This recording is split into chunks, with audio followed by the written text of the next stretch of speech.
দক্ষিণ কোরিয়ায় 181 আরোহী নিয়ে বিধ্বস্ত হয়েছে একটি বিমান। দুজনকে জীবিত উদ্ধারের পাশাপাশি বের করা হয়েছে 120টি মরদেহ। বাকিরাও সবাই নিহত বলে শঙ্কা দেশটির ফায়ার এজেন্সির। এই তথ্য নিশ্চিত করেছে দেশটির সংবাদ সংস্থা ইউনহাপ। রোববার স্থানীয় সময় সকাল 9টার দিকে হয় এই দুর্ঘটনা। মুয়ান আন্তর্জাতিক বিমানবন্দরে অবতরণের সময় রানওয়ে থেকে ছিটকে যায় বিমানটি। ঘটে অগ্নিকাণ্ড ও বিস্ফোরণ। প্রাথমিক ধারণা, খারাপ আবহাওয়া ও পাখির সাথে ধাক্কায় হতে পারে দুর্ঘটনা। পুরো পথ নিরাপদে পাড়ি দিয়ে অবতরণের মুহূর্তেই বিভ্রাট। রানওয়ে থেকে ছিটকে গেল জেজু এয়ারের ফ্লাইট 7C2216।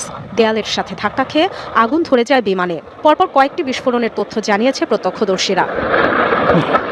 175 যাত্রী ও 6 জন ক্রু নিয়ে থাইল্যান্ডের ব্যাংকক থেকে ফিরছিল বোয়িং 737-800 উড়োজাহাজ। গন্তব্য ছিল দক্ষিণ কোরিয়ার মুয়ান আন্তর্জাতিক বিমানবন্দর।